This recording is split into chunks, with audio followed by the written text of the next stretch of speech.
Bonjour à tous et bienvenue sur la chaîne de VR Finance. Aujourd'hui, nous allons aborder le thème de l'assurance emprunteur.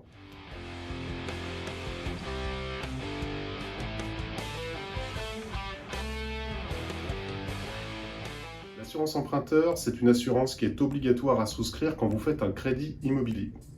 Toutes les banques en demandent une, ça couvre le décès, l'invalidité, l'incapacité de travail, et c'est une assurance qui permet à la banque de s'assurer que vous soyez prise en charge et surtout qu'elle soit, elle, remboursée du crédit immobilier si vous arrive quelque chose. Alors quand on ne connaît pas, en fait, on va voir son banquier, on signe son crédit immobilier et on ne se pose pas plus de questions que ça. C'est donc l'assurance de la banque qui est mise en place, si vous ne demandez rien. C'est ce qu'on appelle son contrat groupe.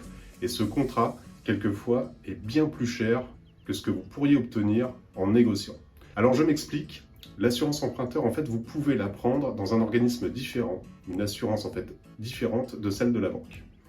Ça s'appelle une délégation d'assurance, c'est le fait de souscrire un contrat qui est extérieur à celui commercialisé par la banque et vous pouvez avoir des écarts de prix qui sont très importants selon votre catégorie d'âge. En fait, quand vous êtes jeune, c'est là où vous avez vraiment le plus d'écart sur le coût de l'assurance. Là, j'ai pris un exemple pour quelqu'un qui a 30 ans. Et qui emprunte 300 000 euros. Si elle souscrit le contrat de la banque, avec un taux d'assurance qui est de 0,35, ses cotisations coûtent 87 euros par mois. En revanche, un contrat extérieur pour son âge pourrait lui permettre d'avoir un taux d'assurance de 0,12% et des cotisations d'assurance de 30 euros par mois.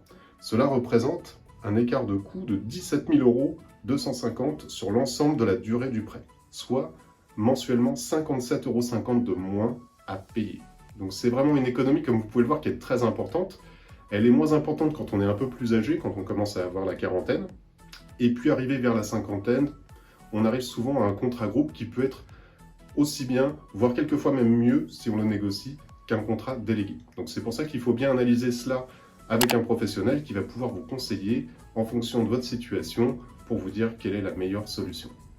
L'important, c'est également de respecter les critères d'équivalence. Vous ne pouvez pas prendre une assurance emprunteur qui vous couvre moins bien que le contrat de la banque. La loi a imposé aux banques plusieurs critères d'équivalence, et si ces critères d'équivalence sont respectés, elle est obligée d'accepter votre contrat extérieur. Et d'ailleurs, ce document de critères d'équivalence vous est remis obligatoirement lors du rendez-vous avec la banque.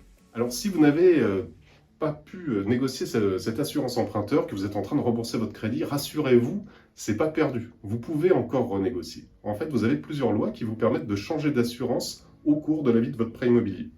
La première chose, c'est la loi Hamon, c'est-à-dire que vous avez souscrit votre crédit immobilier, vous vous êtes dépêché, vous aviez peut-être des délais à tenir, et vous pouvez en fait, dans les 12 mois après la signature du notaire, changer d'assurance, et donc pouvoir renvoyer une demande de résiliation avec un contrat extérieur bien moins coûteux. La banque serait obligée de l'accepter, toujours si vous avez les mêmes niveaux de garantie. Attention pour ceux qui auraient entre-temps eu des problèmes médicaux et vous n'auriez pas la possibilité d'être assuré au même niveau ou avec des exclusions par rapport au contrat que vous aviez signé au départ.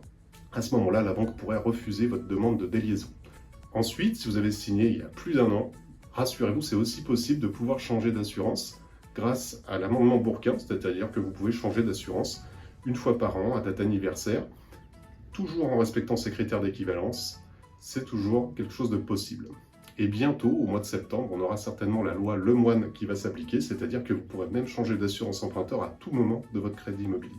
Voilà, bien écoutez, j'espère que ces conseils vous ont plu. En tout cas, n'hésitez pas à vous abonner à la chaîne, à liker, et puis à consulter également nos conseillers. Vous avez nos coordonnées qui s'affichent sur la vidéo pour pouvoir avoir un rendez-vous téléphonique ou à distance et vous renseigner par un comparatif des différents contrats qui existent. Sachez aussi qu'il vaut mieux vous faire accompagner dans ce type de montage. Il y a une procédure à respecter pour pouvoir obtenir cette déliaison et donc il y a des courriers spécifiques en recommandé à envoyer avec un process à respecter. En tout cas, moi je vous dis à très bientôt pour de nouveaux conseils.